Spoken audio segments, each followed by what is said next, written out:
It's that time of year, any damn time I please, honestly, that I look at some random zines that have either come my way through conventions or have been sent straight to me. Very few of these are available print on demand, and all the artists involved are smaller than those who I feature in single novel reviews. Today, I'll look at 4 small nuggets of independent creativity, review them briefly, and give a shout out to the artist's social media and website.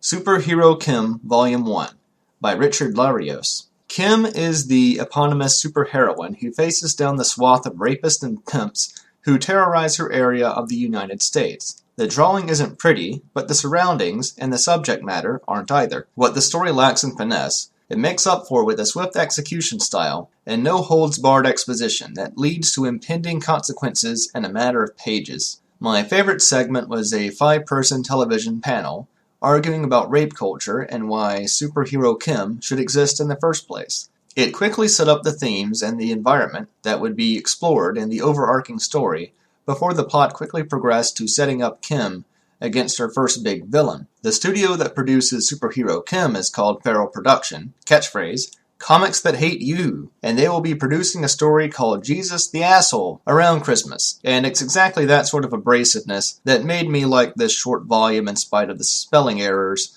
generic font, and off-model drawing. We all have to start somewhere, and this is a solid foundation. Links in the description. The Silver Sparrow and Blood Machines, Season 1, Author's Edition, by Brian Delaney. This is a double-sided, double-storied zine that features 12 strips each from the webcomics The Silver Sparrow and Blood Machines. The craft work behind each comic is consistent and exquisite, and completed in his spare time by a man with a day job and a daughter. There is more to read on Delaney's website for both comics, and the layout of the website is a unique design innovation in and of itself. I won't reveal much about the details of the story because I think it starts off well enough to stand on its own, without any relaying from me to you. Just go check out his website and read through the strips. I know that I'll be doing it tomorrow. Narita, Chapter 1 by David Lujan. The cover makes for the most eye-catching part of this story, written and drawn by David Lujan. It features a nice pencil drawing of the cast on the front, and neat rough scan of a group of geometrically placed birds of prey, all drafted out on graph paper. It really shows the work put into it. The comic itself isn't quite as interesting. Basically, a sea nymph travels with a cat, but is then captured, and we learn her backstory of how her transformative mermaid silk was taken by humans, and she has to wander around nude to try and get it back.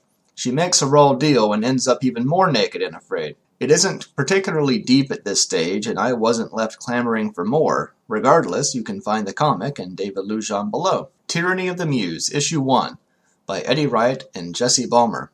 Eddie Wright provides the simultaneously witty and brooding dialogue, and Jesse Balmer brings absolutely gorgeous and unpredictable line work in this masterpiece of a zine. A validation-seeking and creatively stunted man with a hole in his brain seeks help from a demanding muse who gives him his fix of an unspecified substance. The artist projects his wants and desires onto the muse, and what the muse gets out of this interaction is still a mystery. There's 2 more volumes out, one of which I already own and have read, but I don't want to give a series life story on Zine Stash, so I'm just looking over this one for the show. The art is transformative and fluid. The sequencing of the panels keeps returning to the same subject matter, positions, and faces over and over again, but the faces, consistency, and the moods are constantly changing.